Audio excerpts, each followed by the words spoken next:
जैसा कि पिछले भाग में आपने देखा था, मेरी एक पोस्ट थी। मुर्दों के लिए भी सरकार बनवा रही इंदिरा आवास। मुर्दों के नाम से भी बैंक में खोले जा रहे खाते। तो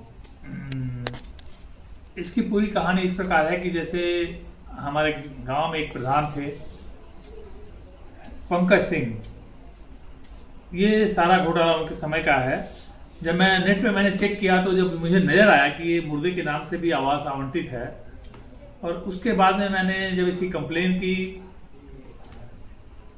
ग्रामीण विकास विभाग में, ग्रामीण विकास मंत्रालय भारत सरकार को, तो वहाँ से जब जांच के आदेश आए तो पहले तो ये लोग फर्जी आख्या लगाते रहे कि सिंहासन चौहान की शिकायत गलत है और गांव में नबी रसूल नाम के दो व्यक्ति होने से भ्रम की स्थिति उत्पन्न हो गई है, ऐसा। यानी कि इस तरह की जांच लगी हुई है। अब देखिए, इसी संबंध में जो है अलग अलग आख्या रिपोर्ट लगती रही, जिसमें ये कहा गया है कि जांचोपरांत जांच आख्या अनुसार ग्राम पंचायत नबी रसूल के दो लाभार्थी होने से भ्रम की स्थिति उत्पन्न हो गई है।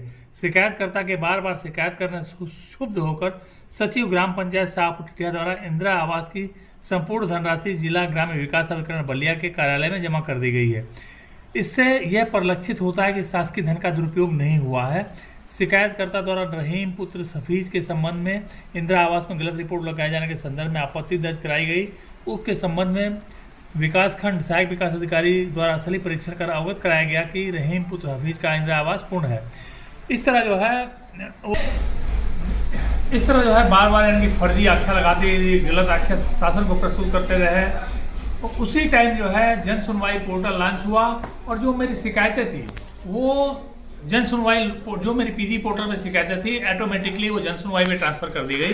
और जन सुनवाई पोर्टल के थ्रू जब मुझे एक जो आख्या प्राप्त हुई, उसमें इन्होंने बाकायदा मुर्दे की नोटरी, नबी रसूल नाम का जो आदमी था, जो मुर्दा था, 15-20 साल पहले मर चुका था, उसकी नोटरी लगी हुई थी। उसमें नोटरी में उसने ये कहा कि मैं इस शिकायत से परेशान होकर के 70,000 रुपये वापस कर रहा हूँ, और इसलिए यानी कि ये जो है पैसे मुझे नहीं चाहिए। और सरकार के यानी खाते में, विकास भवन में जा करके 70,000 रुपये इन्होंने वापस जमा कर दिए।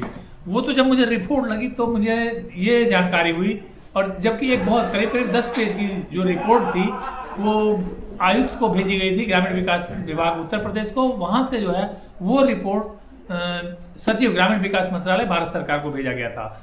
तो दोस्तों, मैं ये चोर और डकैत अधिकारी जो एक डकैत को बचाने के लिए फर्जी आख्या लगा रहे थे, इसमें कितने पैसे खाए इसका कुछ मालूम नहीं।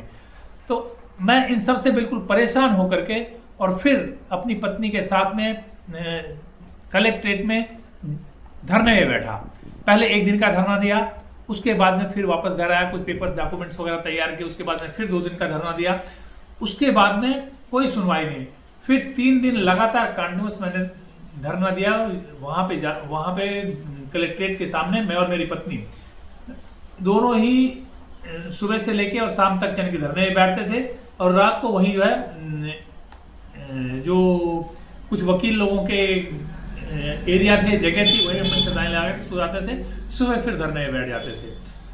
उसके बाद 1 हफ्ते के बाद में मेरे धरने में फिर यानी कि डीएम जो है श्री हरि प्रताप शाही थे, उन्होंने मुझे बुलाया और सारे पेपर्स वगैरह देखे उसको, और फिर जो है एक टीम गठित की, जिसमें बैंक की टीम थी और खंड विकास अधिकारी थे। फिर जांच हुई, इन्होंने पूरा यानी कि जो है जब इसको जांचा बैंक में आकर के पूरे, तो ये पाया गया कि सारे खाते यानी कि फर्जी खोले गए हैं। और जो इसमें कुछ लोग ऐसे थे, जो 6 लोग तो ऐसे थे जो गांव के थे ही नहीं, उनके नाम से भी खाते खोले गए थे। 2 आदमी ऐसे थे जो नैनीताल में रहते थे, यहाँ पे वो 15-20 सालों से रहते ही नहीं थे, उनके नाम से भी इंदिरा आवास आवंटित हुआ था, उनके नाम से भी फर्जीवाड़ा हुआ, उनके पैसे भी लूट लिए गए। जब ये सारी जानकारी इकट्ठी करके इसकी जब जांच हुई तो मेरी शिकायत सत्य पाई गई, और जिसमें जो है इसके बाद में देखिए, ये 17/5/2017 की रिपोर्ट है। जब मैंने अधिकारियों के ऊपर एक कंप्लेंट डाली कि ये अधिकारी जो है पैसे खा करके और फर्जी आख्या लगा रहे हैं, तब जाकर के 17/5/2017 की जो रिपोर्ट आई, उसमें यानी कि उन्होंने सही आख्या लगाई, जिसकी जांच इस विकास खंड के सहायक विकास अधिकारी से कराई गई। उक्त जांच से जांच आख्या के अनुसार नबी रसूल पुत्र हीरामन की मृत्यु 15 से 20 वर्ष पूर्व नैनीताल में होना दर्शित किया गया, तथा रहीम पुत्र बुद्धू मियाँ को आवास न देकर कूटरचित रूप से सचिव श्री प्रमोद कुमार पांडे एवं पूर्व प्रधान श्री पंकज सिंह द्वारा पंजाब नेशनल बैंक में खाता खोलकर धनराशि का दुरुपयोग करते हुए रहीम को नगद 20,000 रुपये दिया जाना आख्या में दर्शित है। जांच आख्या के अनुसार पूर्व प्रधान श्री पंकज सिंह, ग्राम पंचायत शाहपुर टिटिया एवं सचिव श्री प्रमोद कुमार पांडे दोषी पाए गए। खंड कार्यालय के पत्रांक 133 टॉल 2017-18 दिनांक 16/5/2017 द्वारा जिला विकास अधिकारी महोदय बलिया को श्री प्रमोद कुमार पांडे एवं पूर्व प्रधान श्री पंकज के विरुद्ध आवश्यक कार्रवाई करने हेतु संस्तुति की गई। इसी संबंध में खंड विकास अधिकारी और बैंक के मैनेजर ने जब बैंकों में जांच पड़ताल की तो ये सारे खाते फर्जी जब पाए गए तो उसकी विस्तृत रिपोर्ट देखिए है। तपेश्वर पुत्र सुभग 45,000 रुपये यानी कि 45,000 रुपये गमन किया गया, जिसमें व्यक्ति की मृत्यु उत्तराखंड में खाता खोले जाने से बहुत पहले हो चुकी है। खाते में दूसरे का फोटो लगा है। वर्ष 2013 में धनराशि 2 किस्त में खाते में क्रेडिट हुई है। खाता के परिचायक पूर्व प्रधान श्री पंकज सिंह हैं। इसी तरह से गुजेश्वर पुत्र सुभग 45,000 रुपये, व्यक्ति उत्तराखंड में रहते थे जिनकी वर्तमान में मृत्यु हो गई है। खाता में दूसरे का फोटो लगा है। वर्ष 2012-13 में धनराशि 2 किस्तों में खाता में क्रेडिट हुई है। खाता के परिचायक पूर्व प्रधान श्री पंकज सिंह हैं। तीसरा है नागेश्वर पुत्र सुभग, व्यक्ति उत्तराखंड में रहते हैं। खाते में दूसरे का फोटो लगा है। वर्ष 2013 धनराशि खाता 2 किस्तों में क्रेडिट हुई है। खाता के परिचायक पूर्व ग्राम प्रधान श्री पंकज सिंह हैं। उसके बाद में नबी रसूल, व्यक्ति की मृत्यु खाता खोले जाने से पूर्व ही हो चुकी है। खाता में धनराशि 2 किस्तों में 2014 में क्रेडिट हुई है। खाते में फर्जी फोटो लगा है। खाते के परिचायक श्रीमती नीला सिंह, प्रधानाचार्य आशा सिंह महिला महाविद्यालय शाहपुर टिटिया है। इसी प्रकार रहीम पुत्र बुद्धू मियाँ, जिनका 70,000 रुपये यानी कि जो है निर्गत किया गया है। खाता में धनराशि 2 किस्तों में 2014 में क्रेडिट हुई। खाता में फर्जी फोटो लगा है। खाता के परिचायक श्रीमती नीला सिंह, प्रधानाचार्य आशा सिंह महिला महाविद्यालय हैं। फिर उसके बाद में 6 आदमी ऐसे थे जो ग्राम सभा के थे ही नहीं, उनके भी फर्जी खाते खोल करके एक इंदिरा आवास दिया गया, उसके फर्जी खाते खोल करके, और जो है स्टूडेंट अकाउंट, जो कि ये देखिए इसमें बैंक की जो रिपोर्ट है, ये कार्यालय खंड विकास अधिकारी की रिपोर्ट है, उसमें क्या लिखा हुआ है। बाबू पुत्र गिरधारी, खाता में धनराशि 1 किस्त में 2015 में क्रेडिट हुई। ये स्टूडेंट खाता है। खाता में फर्जी फोटो लगा है। खाता के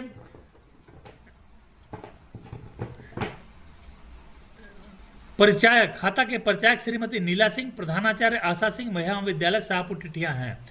आगे है राहुल पुत्र शिवमंगल, खाता के धनराशि 1 किस्त में 2015 में क्रेडिट हुई। यह स्टूडेंट खाता है। खाता में फर्जी फोटो लगा है। खाता के परिचायक श्रीमती नीला सिंह, प्रधानाचार्य आशा सिंह महिला महाविद्यालय शाहपुर टिटिया है। सेम यही चीज़ जो है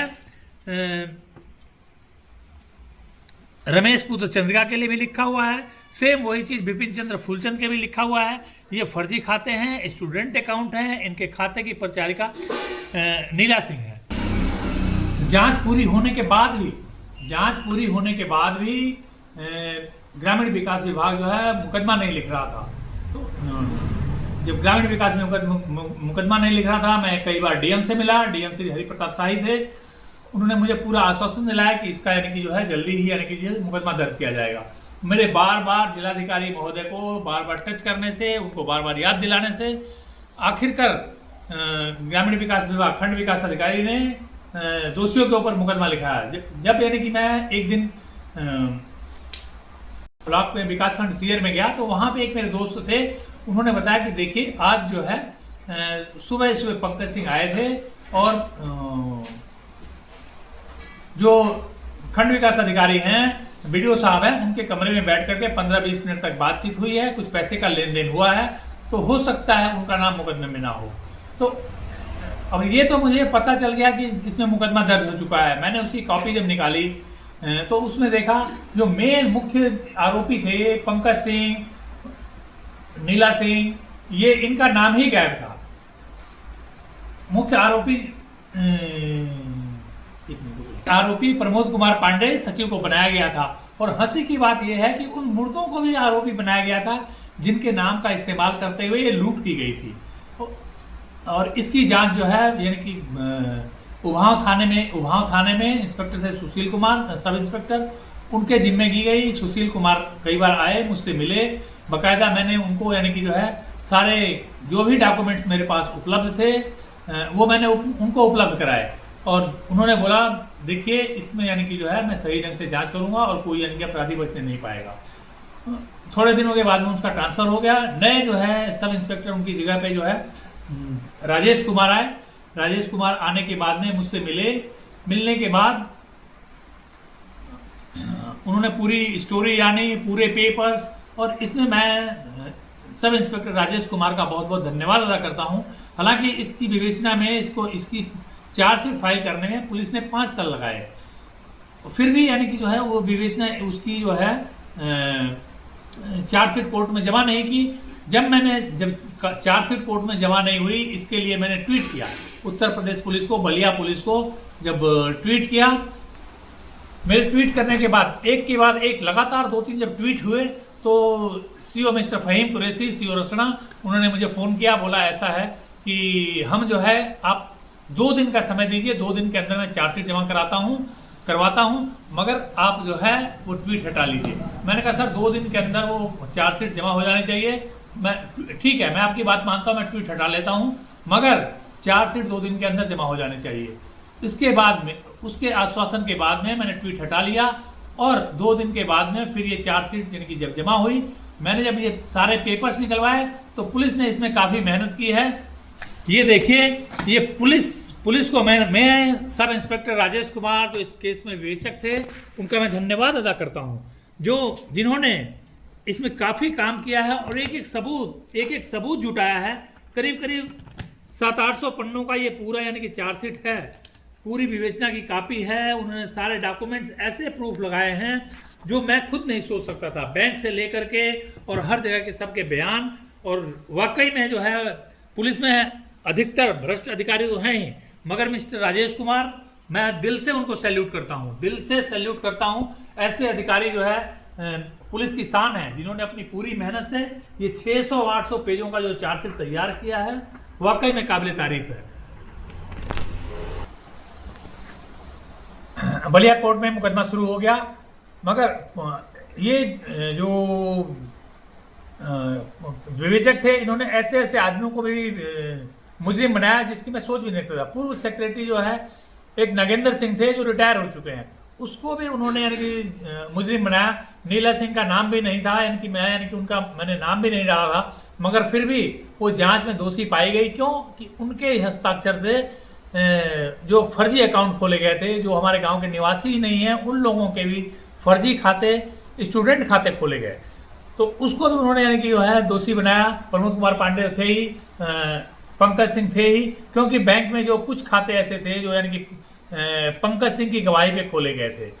तो जब ये कोर्ट से सम्मन आया, ये सीधा हाई कोर्ट भागे, और हाई कोर्ट में इन्होंने इस मुकदमे को क्वेश करने के लिए एप्लीकेशन दी। इनकी एप्लीकेशन मंजूर हो चुकी है और अभी जो है ये पेंडिंग में है, ये केस अभी पेंडिंग में है। इसका ये लोग यानी कि जो है क्वेश के लिए एप्लीकेशन दिए हुए, हाई कोर्ट ने इस पर रोक लगा रखी है, अभी स्टे चल रहा है। जब मुझे इस चीज़ की जानकारी हुई, मैंने कोर्ट से जब पेपर निकलवाया तो ये पता लगा कि भाई इस पर यानी कि उन्होंने स्टे ले रखा है। इसके बाद में इसके संबंध में फिर मैंने हाई कोर्ट में एक आवेदन दिया, और देखिए हाई कोर्ट में जो है मामला कितने दिनों चलता है ये तो यानी कि समय बताएगा। मगर पुलिस ने जितनी मेहनत की है, इस केस में जितना मेहनत किया है, ये मैं अपनी मेरी मेहनत तो है ही, मगर पुलिस की भी उतनी मेहनत है। सब इंस्पेक्टर राजेश कुमार जो विवेचक थे, वाकई में सैल्यूट है उनको, जिन्होंने इतना बढ़िया काम किया है। और 800 से लगभग पेज होंगे इस फाइल में, जिन्होंने अपने यानी कि एक एक तथ्य को बहुत बारीकी से, कहीं से भी बचने की कोई गुंजाइश नहीं रखी है। तो साथियों, ये थी लूट की पूरी कहानी, और फिर किसी नए मामले को लेकर के फिर एक बार हाजिर होंगे। तब तक के लिए